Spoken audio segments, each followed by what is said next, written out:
Sunil that अतिशय आवश्यक असल्यास वृक्षतोड केली जाते. आपण महामार्ग करतो, आपण एखादी रेल्वे लाईन टाकतो, पण कोणतीही वृक्ष तोडताना या संदर्भातही खबरदारी घेतली पाहिजे की हे वृक्ष तोडणं याशिवाय दुसरा कोणताच पर्याय शिल्लक नाही.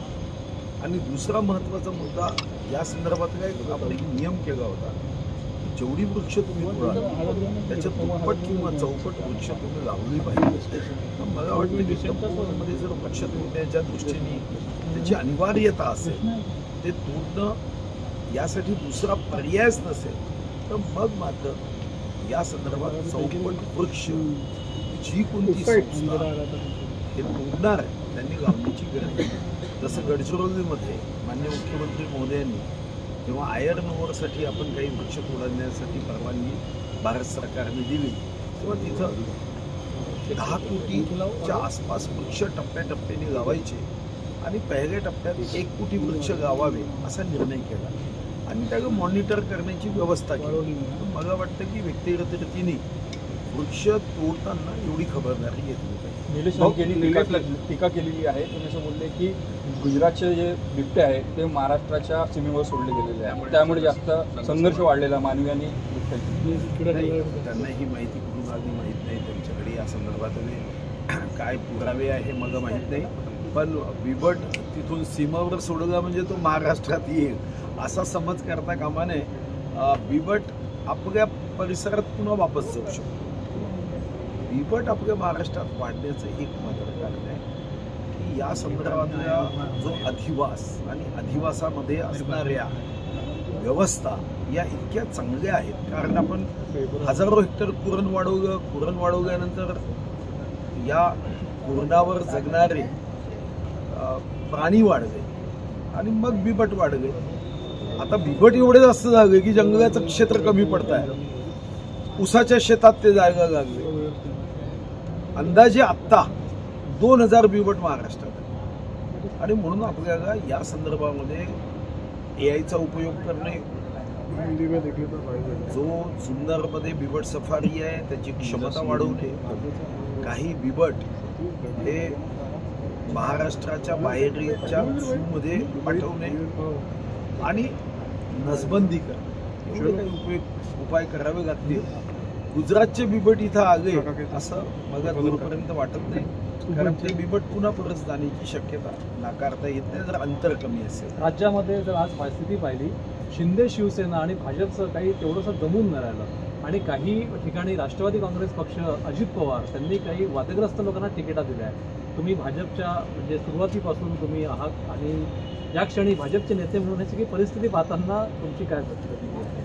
नाही, खरं तर सुरुवातीपासून नाही, शेवटी माझा जन्मच हा संघ परिवार, त्यामुळे जिना यहाँ मरना यहाँ इसके सिवा जाना का.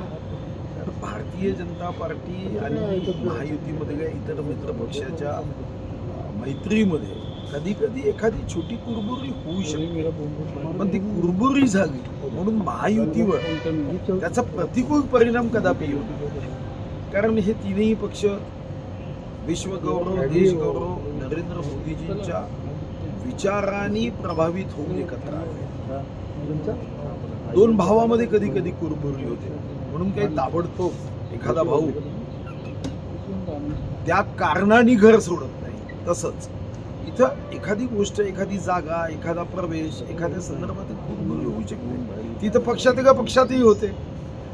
आणि म्हणून मला वाटतं की जरी TV चॅनलच्या माध्यमातून याची गंभीरता ही बातम्यांच्या माध्यमातून दाखवल्या जात असेल तर तशी गंभीरता नाही आहे.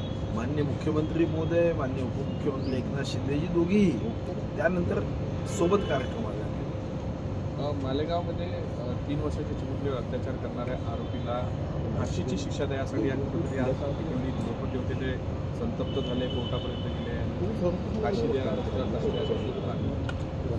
याबद्दल भावना समजूनच घेतल्या पाहिजे.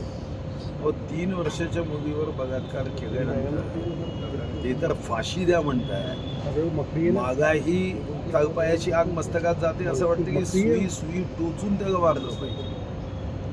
शेवटी हैवान सुद्धा अशा बलात्कारी माणसाकडे पाहून म्हणेल की रिश्ते में ये मेरा बाप करता है, अशी हैवानगिरी करणाऱ्याला कोणालाही स्वाभाविकपणे वाटेल.